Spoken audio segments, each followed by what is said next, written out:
One team is about to double in game week 26 and you're going to want their players. Hello everyone, FPL Obsession here and welcome back to the channel. In today's video I'm going to look back at how I got on in week 24, go through some possible transfer plans for game week 25 and then show you how my team is lining up. So, let's get into it. I decided to wildcard in game week 24 and thankfully it worked out pretty well. I finished the week on 68 points and I picked up a green arrow. Lamans I thought was going to get a clean sheet, but he let 2 late goals in. It was disappointing to see Chalobah concede against West Ham, but you can always rely on double Arsenal defence to get you a clean sheet, and they did so away at Leeds. In midfield, Bruno Fernandes was the star of the show and I made the right choice in captaining him. My other Fernandes, Enzo, got a last-minute winner and an 8-pointer, which is more than what my other 3 midfielders, Mbeumo, Rodgers and Rice, got between them. Up front, João Pedro was benched but came on at half-time and got a goal and an assist, as well as 3 bonus points, and Erling Haaland got me 5 points. So, overall, a pleasing week. The team now feels set up nicely for the next few weeks, but there are still a few players people might be looking to move on, especially if you've got Saka, who is potentially injured, or if you're just fed up at owning players like Foden, Watkins or Thiago. So let's take a look at some transfer plans. The first thing I want to say this week is it is vital to wait before making any transfers. We've got Arsenal against Chelsea in the Carabao Cup semi-final on Tuesday night, and whoever goes through will double in game week 26. This is absolutely huge. Whichever team makes the final, you're almost certainly going to want to be transferring in one of their players. So whatever you do, don't make a transfer until you've found out the results. If you're holding Bukayo Saka, I think now's the time to sell him. Even if Arsenal do reach the final, I just don't see him playing twice in that double game week. He came off during the warm-up at the weekend, and even though it doesn't look anything serious, I still don't see how he's going to play 2 games in 4 or 5 days. My preferred Arsenal players are Gabriel, Declan Rice and Timber in that order. If you've already got double Arsenal defence and Saka, then for me, Declan Rice is the #1 transfer target. He's just so consistent this season. He gets assists, he gets the odd goals, he gets DEFCON, he picks up bonus points, and he plays 90 minutes every single week.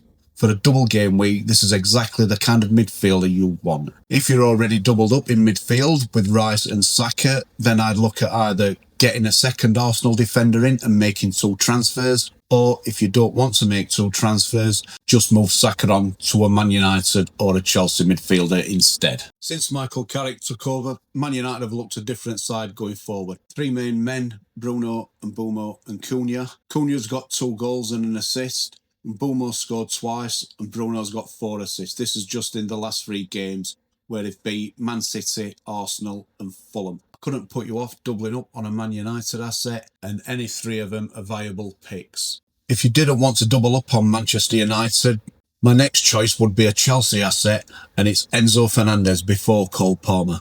I don't fully trust Cole Palmer's minutes at the moment, and I wouldn't be surprised to see him playing most of the semi-final on Tuesday night and then get rested again at the weekend.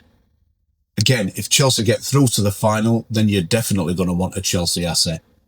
Should they reach the final, I'd also be looking to bring in João Pedro. He's on fire at the moment. He came off the bench at the weekend and he still managed a goal and an assist. And I think that now makes it 5 goals in his last 4 games. If you're currently sitting with a Thiago, Ollie Watkins, Calvert-Lewin, it looks an easy move to João Pedro if Chelsea reach the final or not. But obviously it's more beneficial if they double in game week 26. Another player to consider should Chelsea reach the final is Iliman Ndiaye for Everton. He plays 90 minutes most week, he's on penalties, he's only, I think, 6.2 million, because if Chelsea get to the final, then Everton will get a double game week in 26 as well. So to summarise, if Arsenal reach the final, I'd be buying Gabriel, Rice, Timber in that order, and if Chelsea reach the final, I'd be buying Enzo, João Pedro, Palmer and Iliman Ndiaye in that order. Right, this is how my team's currently set up for game week 25, and if I don't get any injuries in the semi-finals in midweek, I'll be rolling the transfer. In goal, Lamans at home to Tottenham. In defence, Chalobah away at Wolves, and the Arsenal double-up of Timber and Gabriel at home to Sunderland. Onto midfield, I've got Bruno Fernandes and Bryan Mbeumo, both at home to Tottenham, and I'll be captaining Bruno Fernandes. I've then got Enzo Fernandez at Wolves, Morgan Rodgers at Bournemouth, and Declan Rice at home to Sunderland.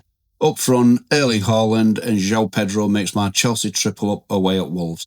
On the bench, Dubravka, Krupi Jr., Hill and Daniel Munoz. That's all from me. If you've enjoyed the video, please drop me a like, and if you're new, I'd be most appreciative if you'd subscribe to the channel. Let me know in the comments what transfers you're planning this week. Thanks for watching, and I'll see you in the next one.